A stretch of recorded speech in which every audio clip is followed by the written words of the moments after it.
बलिया गंगा बहुउद्देशीय सभा सागर में मेरी माटी मेरा देश कार्यक्रम में शिरकत करने पहुंचे भाजपा सांसद वीरेंद्र सिंह मस्त ने मीडिया से बातचीत में कहा कि एक भारतीय होने के नाते मुझे गर्व है कि एनसीईआरटी की पुस्तकों से इंडिया शब्द हटाया जा रहा है और आपको ये भी पता होना चाहिए कि नोटों समेत सभी जगह इंडिया शब्द होने के सवाल पर उन्होंने कहा कि जिसमें संकल्प शक्ति होती है वो पूरा कर ही देता है। भारत का भविष्य उज्जवल है और भारत में कायम ही रहेगा।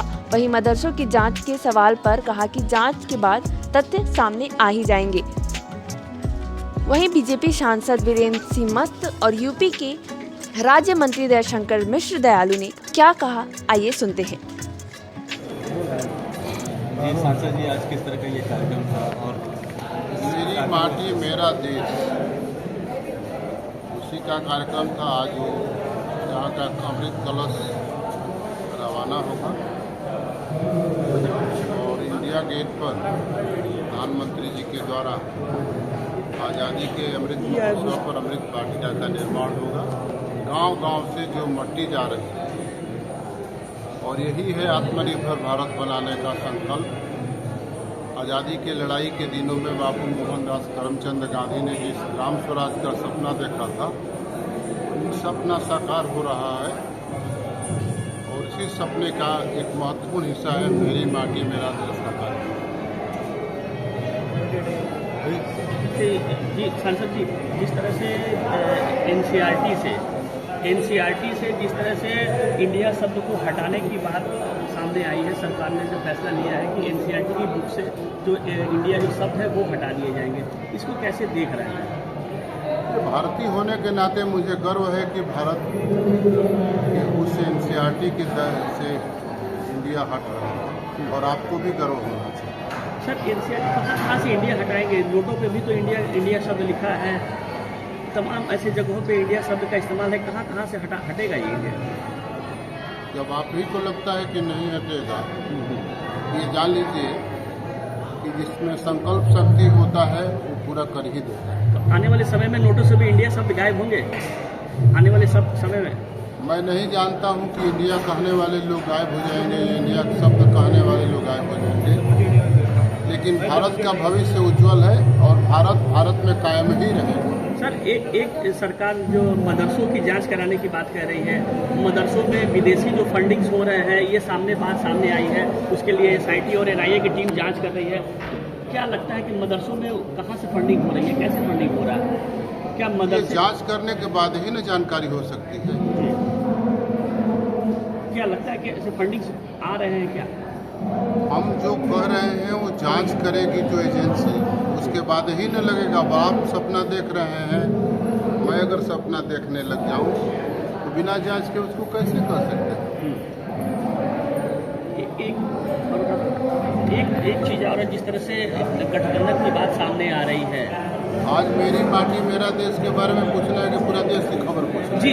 मोटे अनाज को लेकर के पूरे देश में आज बलिया की धूम है, इसको कैसे आप मोटे अनाज की खेती बलिया में हर विकास खंडों में मैंने कोशिश किया था पद में बीज बंटवारा करने का। यहाँ के प्रशासन ने, जिला प्रशासन ने मोटे अनाज का बीज हर विकास खंडों में बंटा है और सब किसानों ने मोटे अनाज की खेती की है। प्रदेश में भी 1 नंबर है बलिया मोटे अनाज की खेती के क्षेत्रफल में, बलिया लोकसभा, और देश में भी 1 नंबर में है। मुझे इस पर सांसद होने के नाते बलिया लोकसभा का गर्व है। क्या विदेशों से भी जो राष्ट्रीय अध्यक्ष आए थे G20 के सम्मेलन में, तो क्या विदेशी जो राष्ट्रीय अध्यक्ष हमारे प्रधानमंत्री जी ने ये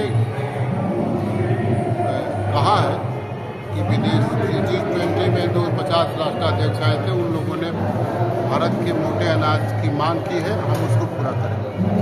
आज यहाँ पे किस तरह कार्यक्रम का आयोजन किया गया था और क्या कुछ रहा और क्या कहना चाहेंगे इस कार्यक्रम को लेकर? आज़ादी के अमृत महोत्सव के कार्यक्रम 12 मार्च 2021 से चल रहे थे।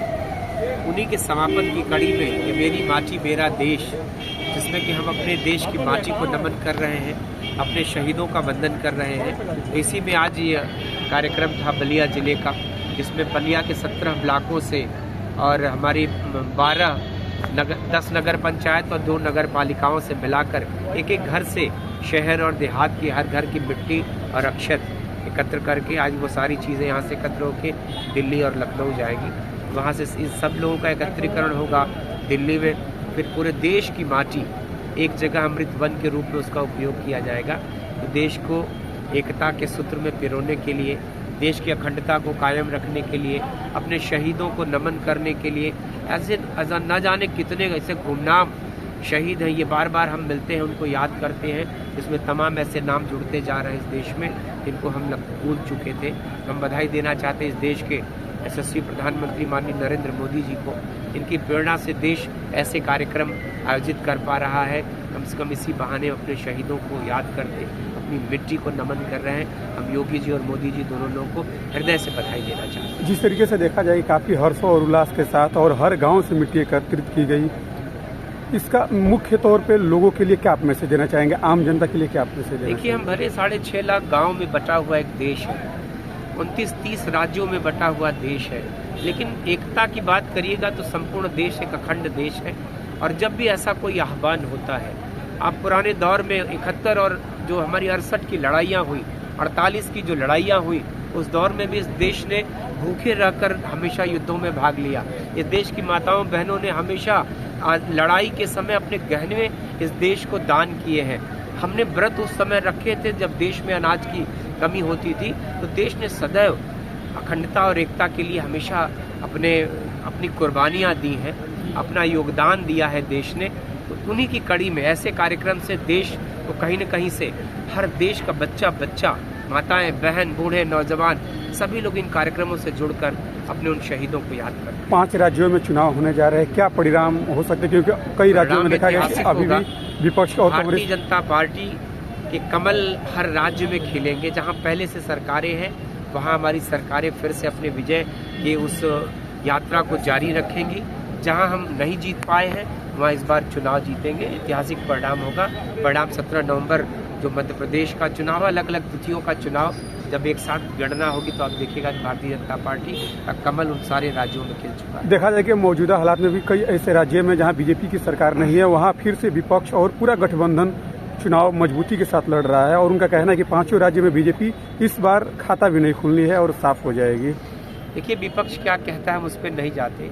हमको याद है कि हम इस देश में 2 सांसदों से शुरुआत जिस पार्टी की हुई हो, हम निरंतर प्रगति कर रहे हैं। हम ही हैं जो बढ़ रहे हैं, हम ही हैं जो लगातार इस देश को अखंड भारत बनाते हुए आगे बढ़ रहे हैं। लोग सिमट रहे हैं और पार्टियों का जब आप रिजल्ट उठा के देखिएगा तो वो मिट रहे हैं, हम आगे बढ़ रहे हैं। तो इससे बड़ी बात आपसे मैं नहीं कह सकता। ठीक है सर।